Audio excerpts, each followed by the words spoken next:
nearly all numerical problems where you where you want to find a formula or something. You look at the first few cases and find what the answer is for n equals 1, 2, 3, 4, 5, and then you want to keep guessing at how it goes on.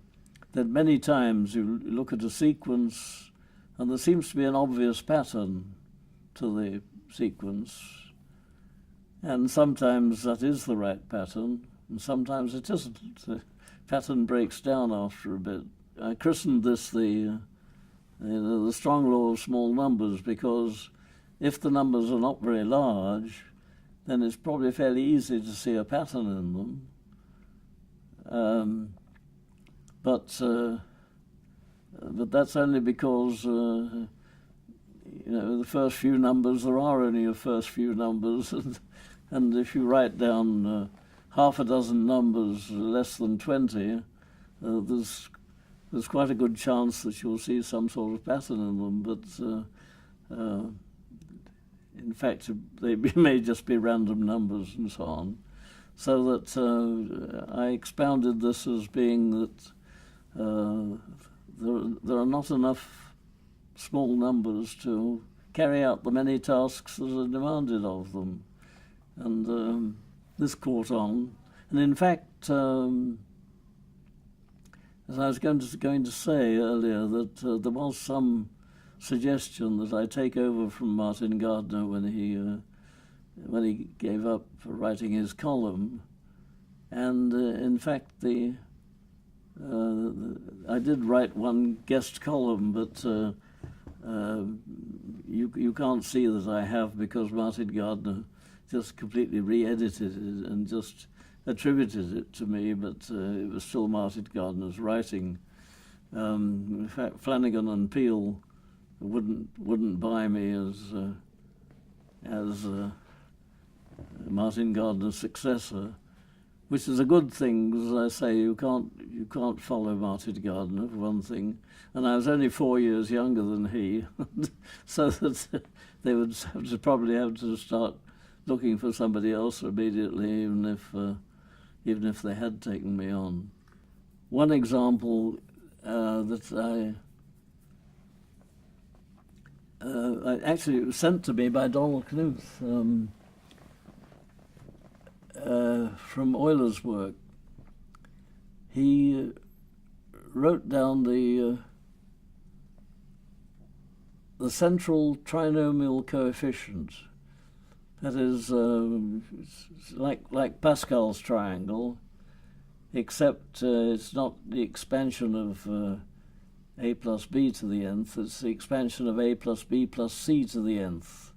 So instead of starting 1, then 1, 1, 1, 2, 1, it starts 1, and then 1, 1, 1. It's a trinomial thing. And then to get the next row, you add up the nearest 3, instead of adding up the nearest 2 as you do with Pascal's triangle, you add up the nearest 3.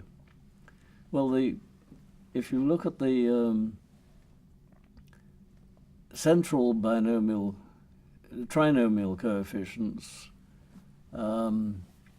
forgotten now just what the relationship is, but whether it's the differences, if you take the differences of them, you get the Fibonacci numbers up to about the 10th one.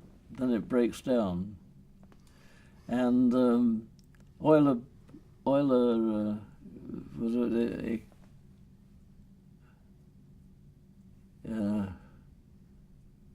it's in Latin, I can't quite recall it, but anyhow, it's a remarkable example of a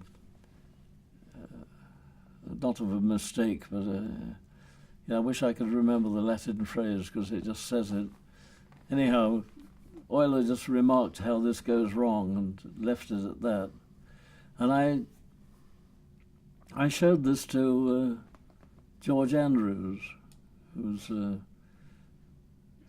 very good on this sort of thing, and he discovered that this was in fact connected with an L series, and there were further terms, but they didn't kick in until about the 9th term.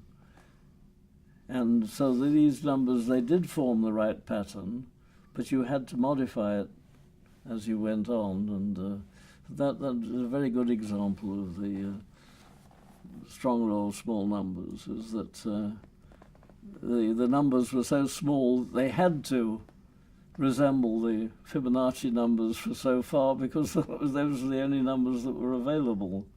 But when you got far enough on, you could see that they were not in fact the Fibonacci numbers, but just happened to be for the first bit.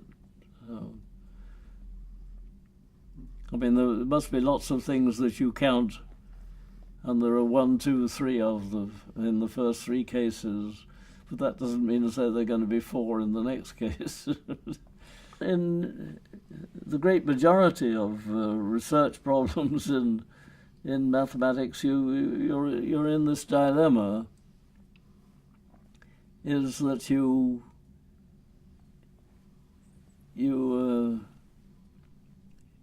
produce a sequence of numbers, and you make some conjecture about how it goes on, and your dilemma is: do you try and prove that this is the right sequence, or do you go on looking and see if the sequence breaks down after a while?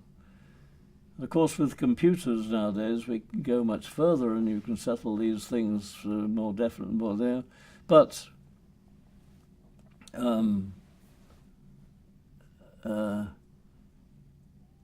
if the pattern goes on, the computer won't prove for you that it'll keep on doing it forever. You can get another 1,000 or another 1,000,000 examples, and it looks more and more convincing, but it's still not a mathematical proof. And it's interesting how belief comes into this thing. And very often, if you really believe that you've found the right sequence, then you'll also find the proof. Andrew Wiles, when he was proving Fermat's last theorem, I mean, he really believed that it was true, and he just kept sitting on it until it came out. And he's convinced that the 10 other people who've read that book, or the paper, that's all you need, and we all believe it, right? Yeah. Yeah, well, that's another matter, is what is proof, and and can a computer prove something? And these are interesting philosophical problems. But I don't get very excited about either foundations of mathematics or about philosophy. I have